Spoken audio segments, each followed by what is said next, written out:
Hello बच्चों, आज हम हिंदी की पाठ्य पुस्तिका ज्ञान सागर का 12वां अध्याय 10 आमों की कीमत का प्रश्न उत्तर करेंगे। तो शुरू करते हैं। पहला प्रश्न है, पिताजी भविष्य में बाहर जाने वाले नहीं हैं, स्वामीनाथन को ऐसा क्यों लगा? तो उत्तर होगा, पिताजी को धोती बनियान पहने देख स्वामीनाथन समझ जाता है कि इस पोशाक में पिताजी निकट भविष्य में बाहर जाने वाले नहीं हैं। दूसरा प्रश्न है, पिताजी ने स्वामीनाथन को क्या करने का आदेश दिया?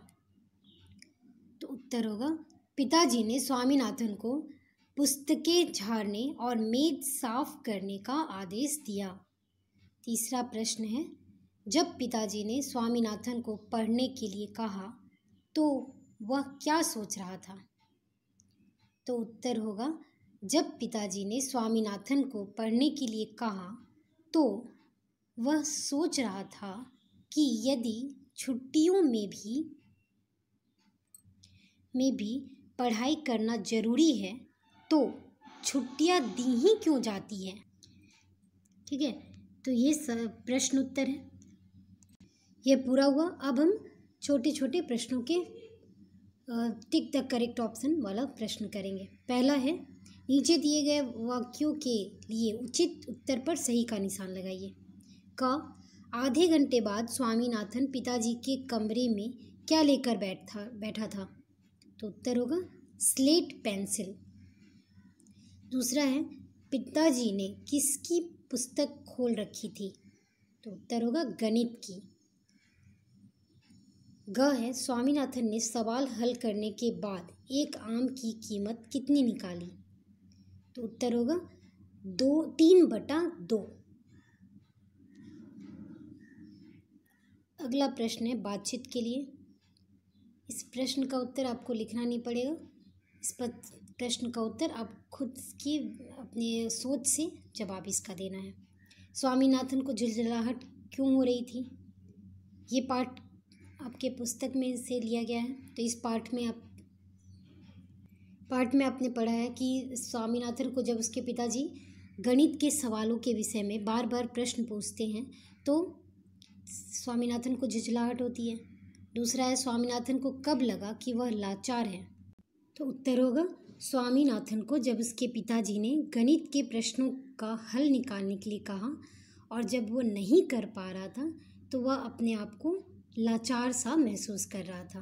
तीसरा प्रश्न है, आप अपने पिताजी को की किस वेशभूषा से समझ जाते हो कि वे घर से बाहर नहीं निकलेंगे? ये तो आप खुद ही बता सकते हो कि कब आपके पिताजी या पापा आपके बाहर जाने वाले हैं या कब घर पे ही रहने वाले हैं, कब छुट्टी में हैं। ठीक है, तो ये अपनी सोच के हिसाब से लिख सकते हो आप। चौथा प्रश्न है, आप किस विषय पर गृह कार्य सबसे पहले करते हैं और क्यों? इस प्रश्न का भी उत्तर आप अपने सोच से लिख सकते हो कि आपको कौन सा विषय सबसे अच्छा लगता है और किसका क्वेश्चन आंसर आप फटाफट कर लेते हो, कौन सा सब्जेक्ट आपको बहुत पसंद है। ठीक है, और आपको कौन सा प्रश्न उत्तर करने में मज़ा आता है।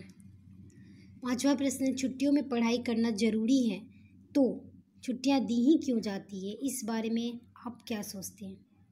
इस पाठ में आपने पढ़ा है कि स्वामीनाथन जो कि अपने पिता की वेशभूषा को देख के ही वो समझ जाता है कि नहीं जाने वाले हैं पापा, और दूसरी बार कि जब उससे मैथ का सवाल दे देते हैं तब वो एकदम लाचार सा महसूस करता है और सोचता है जब छुट्टियां रहती है और छुट्टियों में भी हमें पढ़ना ही है तो छुट्टियां देते ही क्यों हैं।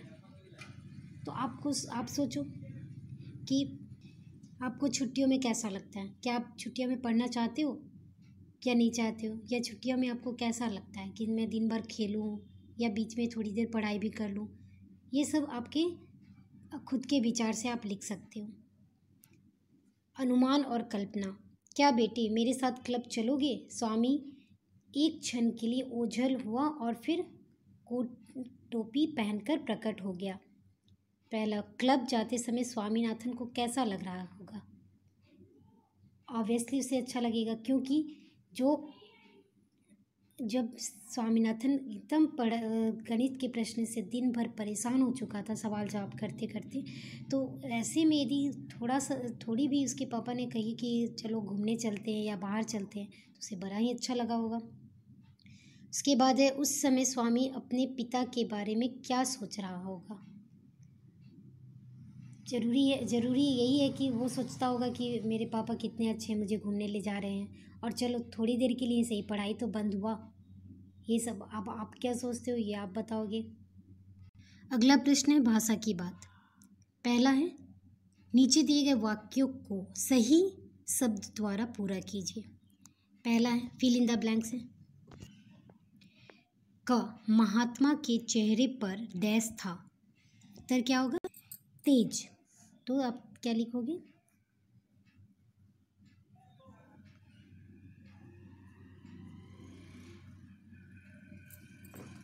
दूसरा है, भुवन का घोड़ा बहुत डैश दौड़ता था। क्या होगा, तेज। ठीक है। तीसरा है, सांप का डैश बहुत चौड़ा था। क्या होगा, फन। ठीक है। तीसरा है, स्नेहा को चित्रकारी के डैश में माहिर है। क्या होगा, फन।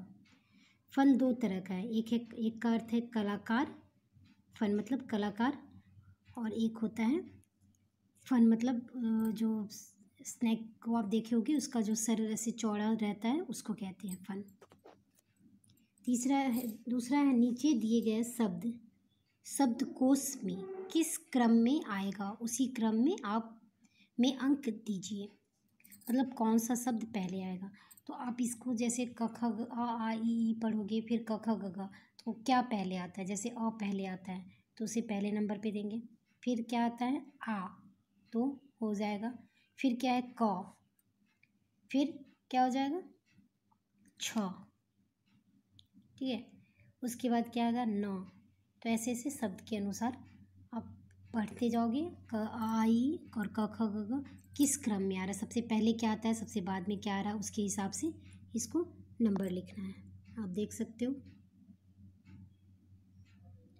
तो इस पाठ का प्रश्न उत्तर समाप्त होता है।